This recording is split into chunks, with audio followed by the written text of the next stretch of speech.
ರಾಗಿ ತಿಂದವರು ನಿರೋಗಿ ಎಂಬ ಮಾತಿದೆ. ನಿರೋಗಿ ಆಗ್ತಾರೋ ಇಲ್ವೋ, ಆದರೆ ರಾಗಿ ತಿಂದವರು ಹಕ್ಕಿಯಂತೆ ಹಗುರವಾಗ್ತಾರೆ ಅನ್ನೋ ಮಾತಂತೂ ನಿಜ. ಯಾಕಂದ್ರೆ ರಾಗಿ ತೂಕ ಇಳಿಕೆಗೆ ಸಹಾಯಕವಾಗಿದೆ. ರಾಗಿಯನ್ನ ಬೇಯಿಸಿ ಬಳಸುವ ಕ್ರಮವಿದೆ. ಇದಲ್ಲದೆ ರಾಗಿಯನ್ನ ಪೌಡರ್ ಮಾಡಿ ಬಳಸುವ ಕ್ರಮವೂ ಇದೆ. ಆದರೆ ರಾಗಿಯನ್ನ ಮೊಳಕೆ ಬರಿಸಿ ಬಳಸುವುದು ಎಲ್ಲದಕ್ಕಿಂತ ಹೆಚ್ಚು ಪರಿಣಾಮಕಾರಿ ಎಂಬ ಅಂಶವನ್ನ ಪ್ರೋಟೀನ್ ತಜ್ಞರು ಹೊರಗಿಡುತ್ತಿದ್ದಾರೆ. ಹಾಗಿದ್ರೆ ರಾಗಿಯನ್ನ ಮೊಳಕೆ ಬರಿಸೋದು ಹೇಗೆ, ಬಳಸೋದು ಹೇಗೆ? ಇಲ್ಲಿದೆ ವಿವರ. ಬೇರೆ ಯಾವುದೇ ಧಾನ್ಯಗಳಲ್ಲಿ ಇಲ್ಲದೆ ಇರುವಂತಹ ಕ್ಯಾಲ್ಸಿಯಂ ಅಂಶವು ರಾಗಿಯಲ್ಲಿದ್ದು ಇದು ಅಸ್ಥಿರಂಧ್ರತೆ ಸಮಸ್ಯೆಯನ್ನ ಕಡಿಮೆ ಮಾಡುತ್ತೆ. ಹೀಗಾಗಿ ರಾಗಿಯನ್ನ ಮಕ್ಕಳಿಂದ ಆರಂಭಿಸಿ ದೊಡ್ಡವರ ತನಕ ಎಲ್ಲರಿಗೂ ನೀಡೋದು ಉಪಯುಕ್ತ. ಅದರಲ್ಲೂ ಮಕ್ಕಳಿಗೆ ಆಹಾರ ಕ್ರಮದಲ್ಲಿ ರಾಗಿ ನೀಡಿದರೆ ಅದರಿಂದ ಮೂಳೆಗಳು ಬಲಗೊಳ್ಳುವುದು ಮತ್ತು ಹಲ್ಲುಗಳು ಕೂಡ ಬಲಿಷ್ಠವಾಗುವುದು ಹಾಗೂ ಅಪೌಷ್ಟಿಕತೆಯ ಸಮಸ್ಯೆ ಕಾಡುವುದಿಲ್ಲ. ಜೀರ್ಣಕ್ರಿಯೆ ಸಮಸ್ಯೆಗಳನ್ನು ನಿವಾರಣೆ ಮಾಡಲು ರಾಗಿಯಲ್ಲಿ ಇರುವಂತಹ ನಾರಿನಾಂಶವು ನೆರವಾಗಲಿದೆ. ಅಕ್ಕಿ ಮತ್ತು ಬೇರೆ ಧಾನ್ಯಗಳಿಗೆ ಹೋಲಿಕೆ ಮಾಡಿದರೆ ಇದರಲ್ಲಿ ಆಹಾರದ ನಾರಿನಾಂಶವು ಹೆಚ್ಚಾಗಿದೆ. ಹೀಗಾಗಿ ರಾಗಿಯನ್ನ ಧಾನ್ಯವಾಗಿ ಬಳಸಿ ಊಟ ತಿಂಡಿಯಲ್ಲಿ ಸ್ಥಾನ ನೀಡಿದ್ದಾರೆ. ಇಡೀ ರಾಗಿಯನ್ನ ನೆನೆಸಿ ಬೀಸಿ ಬಳಸುವ ಕ್ರಮವಿದೆ. ಆದರೆ ಇದಕ್ಕಿಂತ ರಾಗಿಯನ್ನ ನೆನೆಸಿ ಮೊಳಕೆ ಬರಿಸಿ ಬಳಸೋದು ಇನ್ನೂ ಉತ್ತಮ. ಇದರಿಂದ ಜೀರ್ಣಕ್ರಿಯೆ ಸಂಬಂಧಿ ಸಮಸ್ಯೆಗಳು ದೂರವಾಗುತ್ತೆ. ರಾಗಿ ತಿಂದರೆ ಅದು ಹೊಟ್ಟೆ ತುಂಬಿದಂತೆ ಮಾಡುತ್ತೆ ಹಾಗೂ ಪದೇ ಪದೇ ತಿನ್ನೋದನ್ನ ಇದು ಕಡಿಮೆ ಮಾಡುತ್ತೆ.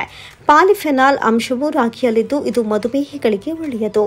ಇನ್ನು ರಾಗಿಯಲ್ಲಿರೋ ಲೆಸಿಥಿನ್ ಮತ್ತು ಮೆಥಿಯೋನಿನ್ ಎನ್ನುವ ಅಮಿನೋ ಆಮ್ಲ ದೇಹದಲ್ಲಿನ ಕೊಲೆಸ್ಟ್ರಾಲ್ ಮಟ್ಟವನ್ನು ತಗ್ಗಿಸಲು ನೆರವಾಗುತ್ತೆ. ಅಲ್ಲದೆ ಮೊಳಕೆ ರಾಗಿ ಯಕೃತ್ಗೆ ಕೊಬ್ಬು ಕರಗಿಸಲು ನೆರವಾಗುತ್ತೆ. ಟ್ರೈಪ್ಟೋಫಾನ್ ಎನ್ನುವ ಮತ್ತೊಂದು ಅಮಿನೋ ಆಮ್ಲವು ಹಸಿವು ತಗ್ಗಿಸುತ್ತೆ. ಇದರಿಂದಲೇ ರಾಗಿಯನ್ನ ಮೊಳಕೆ ಬರಿಸಿ ಬಳಸಲು ಸೂಚಿಸಲಾಗುತ್ತೆ. ರಾಗಿಯಲ್ಲಿ ಇರುವಂತಹ ಕಬ್ಬಿಣಾಂಶವು ರಕ್ತಹೀನತೆ ನಿವಾರಣೆ ಮಾಡಲು ನೆರವಾಗುತ್ತೆ ಹಾಗೂ ಹಿಮೋಗ್ಲೋಬಿನ್ ಮಟ್ಟವನ್ನು ಸುಧಾರಣೆ ಮಾಡುತ್ತೆ.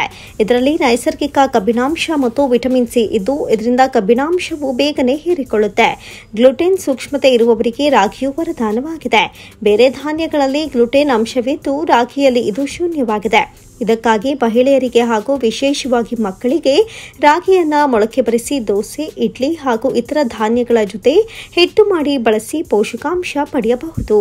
ಇನ್ನು ರಾಗಿ ಮೊಳಕೆ ತೂಕ ಇಳಿಕೆಗೆ ಸಹಕಾರಿ. ರಾಗಿಯು ಹೊಟ್ಟೆ ತುಂಬಿದಂತೆ ಮಾಡುತ್ತೆ. ಇದರಲ್ಲಿ ಬೇರೆ ಧಾನ್ಯಗಳಿಗಿಂತ ಕೊಬ್ಬಿನಾಂಶವು ತುಂಬಾ ಕಡಿಮೆ ಇದೆ ಮತ್ತು ಒಳ್ಳೆಯ ಕೊಬ್ಬನ್ನ ಹೊಂದಿದೆ. ಇದನ್ನ ಮೊಳಕೆ ಬರಿಸಿದಾಗ ಅದರಲ್ಲಿರೋ ಪೋಷಕಾಂಶದ ಪ್ರಮಾಣ ಇನ್ನಷ್ಟು ಹೆಚ್ಚಾಗುತ್ತೆ.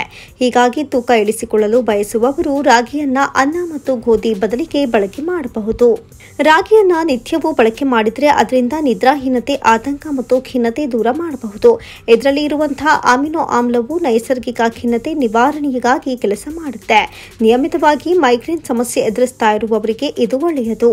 ಪ್ರತಿನಿತ್ಯ ರಾಗಿ ಬಳಸಿ ಬೇಸರಗೊಂಡಿದ್ರೆ ರಾಗಿಯನ್ನ ಮೊಳಕೆ ಕಟ್ಟಿ ಅದನ್ನ ಇತರ ಧಾನ್ಯಗಳು ಹಾಗೂ ಚೂರು ಶುಂಠಿ, ಕೊತ್ತಂಬರಿ ಸೊಪ್ಪು, ಪುದೀನ, ಹಸಿಮೆಣಸಿನ ಜೊತೆ ರುಬ್ಬಿ ರುಚಿಯಾದ ದೋಸೆ ತಯಾರಿಸಿ ಸೇವಿಸಬಹುದು.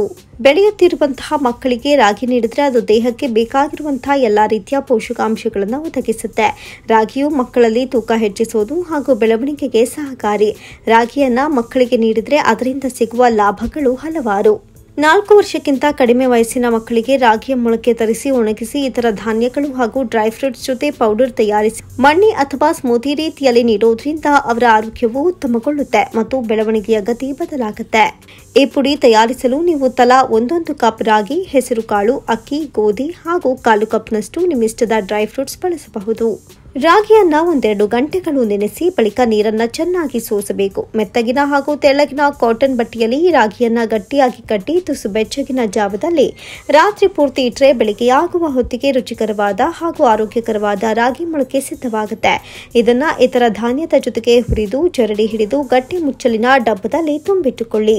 ಅಗತ್ಯವಿದ್ದಾಗ ಹಾಲು ಅಥವಾ ನೀರಿನಲ್ಲಿ ಬೆಲ್ಲ ಅಥವಾ ಸಕ್ಕರೆಯೊಂದಿಗೆ ಬೆರೆಸಿ ಕಾಯಿಸಿ ಕುಡಿಯಿರಿ. ಇದು ಸಂಪೂರ್ಣ ಆಹಾರದಂತೆ ಕೆಲಸ ಮಾಡುತ್ತೆ. ಟ್ರೈಪ್ಟೋಫಾನ್ ಎನ್ನುವ ಅಮಿನೋ ಆಮ್ಲವು ರಾಗಿಯಲ್ಲಿ ಅಧಿಕ ಮಟ್ಟದಲ್ಲಿದ್ದು ಇದು ನರ ವ್ಯವಸ್ಥೆಯನ್ನ ಉತ್ತಮಪಡಿಸುತ್ತೆ. ನೆನಪಿನ ಶಕ್ತಿ ಉತ್ತೇಜಿಸುವುದು ಮತ್ತು ಮನಸ್ಸನ್ನ ಶಾಂತಿಯಾಗಿರಿಸುವುದು. ರಾಗಿಯು ಆತಂಕ ಮತ್ತು ನಿದ್ರಾಹೀನತೆ ಕಡಿಮೆ ಮಾಡಿ ಆರೋಗ್ಯಕಾರಿ ನಿದ್ರೆ ನೀಡುತ್ತೆ.